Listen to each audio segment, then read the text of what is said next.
Hi, today we're going to talk a little bit about self-care to avoid burnout for therapists and for anybody really.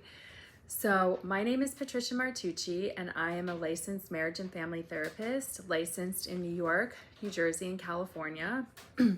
I also specialize in treating trauma, eating disorders, addiction, OCD. I'm EMDR certified and a somatic experiencing practitioner, as well as a yoga teacher and Reiki practitioner.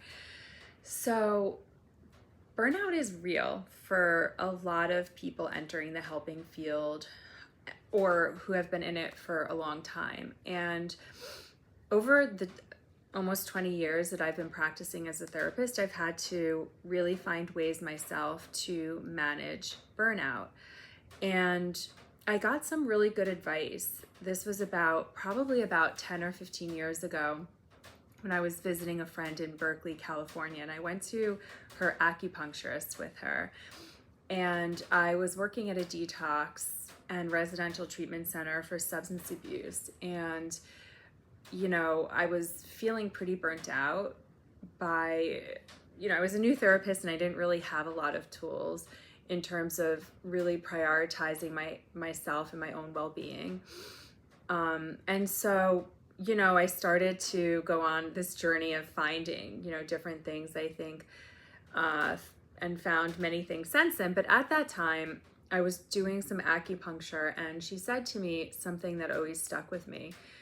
And what she said was, when you're working in an environment such as a hospital, treatment center, it can be even a private practice, which is what I do now, that we have to do enough for ourselves, enough self-care and enough stuff that we can actually impact our energy, or to, sort of make sure that we're regularly in a space that we're feeling good and are bringing good energy to work. Because what can happen is, if we're spending too much time in an environment that has a lot of distress or disease, or has a very activated state going on, then if we're not taking that time to balance ourselves and our energy so that we can bring in positive energy and have a positive influence on the environment and in our clients, what's going to happen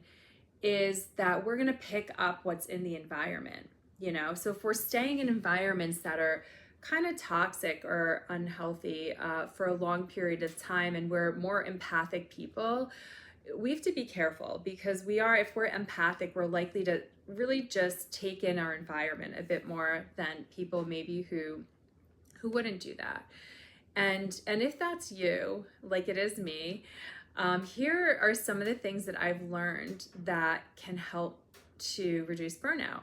So I think one of the first things is to have a regular practice, especially if you're a therapist, or if you're, a medical professional, or anybody who's really working and bringing, healing and health to environments that might, be a little bit more distressed and need that support. So if that's you, and you're in a position to impact or influence an environment that's struggling, it's important that you have, like I've had, a regular routine, so that it's not just like a one and done. So it's something we're doing on a regular basis. So a couple of the things that I do is, first of all, I love yoga. I love it so much that I went and got registered as a yoga teacher and took a teacher training. And for me, that really helps to center myself and align me before I go to see my clients. So that's something I do. I can't say I do it every day, but I have a regular practice so that I can tell, when I'm feeling off a little bit, I can do that and it can get me right back on track. I also get massages regularly. I do get acupuncture, which I love. I get facials too, just because I like them, and they can feel really good and be relaxing for my system. I go for walks. I also will sometimes do Pilates classes. I like group classes. I also belong to the Y and will sometimes swim. I also sometimes will do the bike. taking, like I said, actually, I don't know if I said this, but taking walks. There's also different books that I read, daily meditations, for example. There's one, Help for the Helpers, I think it's called. And that one has been super helpful in really just centering myself and reminding me, of what I'm here and what I'm here to do.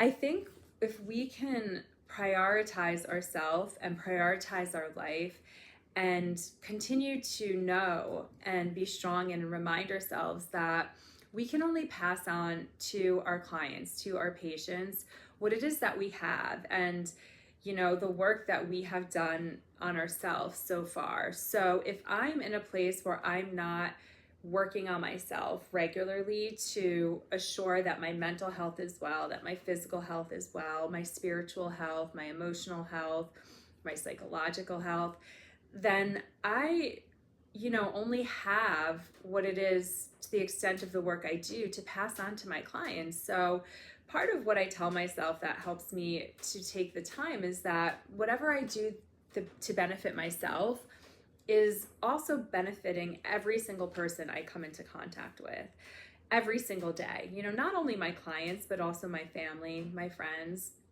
my colleagues, people on the street.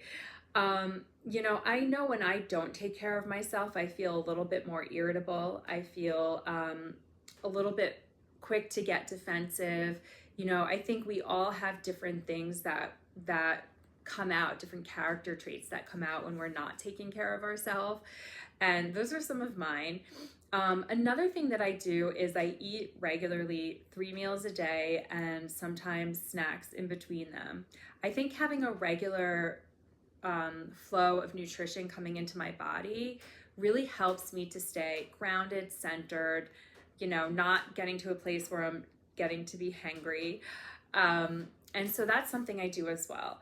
Also, keeping a regular and consistent sleep routine has been helpful for me.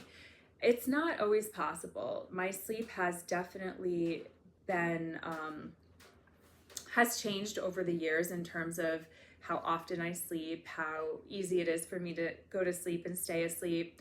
Some of the things that have helped me in terms of getting a sound sleep and my sleep hygiene, one of the things I do every night now is I wear an eye mask.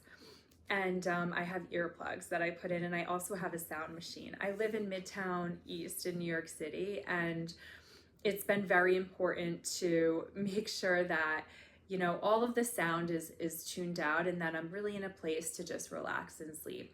I don't have my phone in my bedroom oftentimes, or actually do for my alarm, but I don't have it on, to look at and to scroll.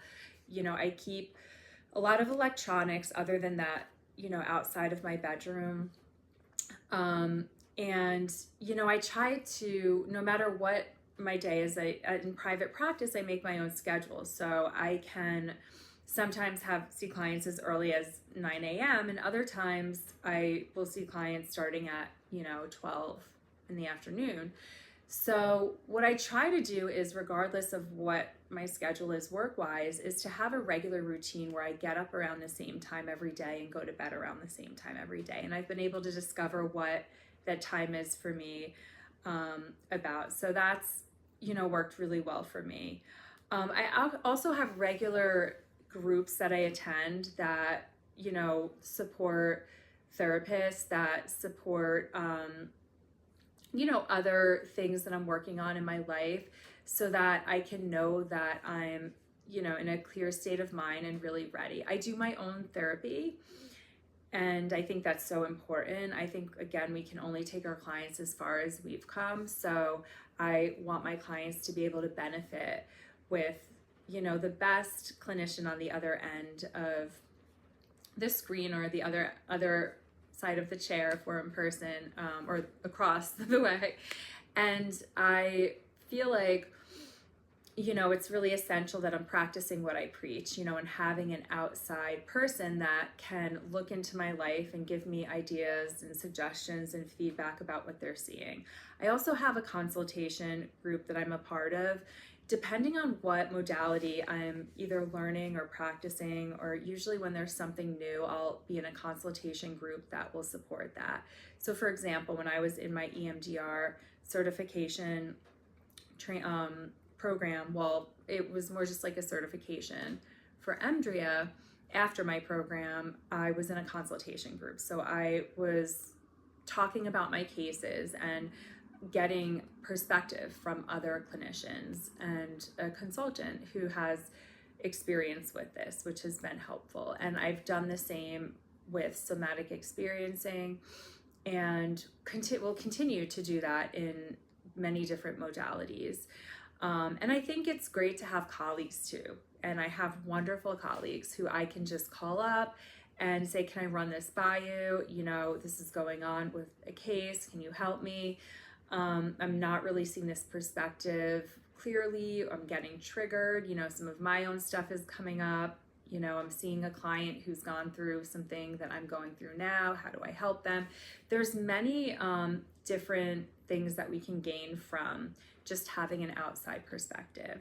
So those are basically, I would say, most of the tools that I use. I've been in practice for almost 2 decades, and and I'm really open to continuing to learn more and to know more different things. Breathing, deep breathing is something I do often as well, practicing that, and any type of emotional regulation. And a lot of the DBT skills that I'm bringing into my client sessions, I've found to be helpful. Meditation as well, mindfulness. I do body scans often, mindfulness-based stress reduction focused ones, and I find those to be incredibly helpful. I also have some of those on my website and in my YouTube channel that you can take a look at as well.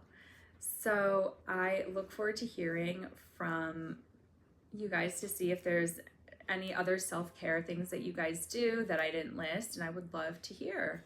And great to be with you today, and I will see you soon.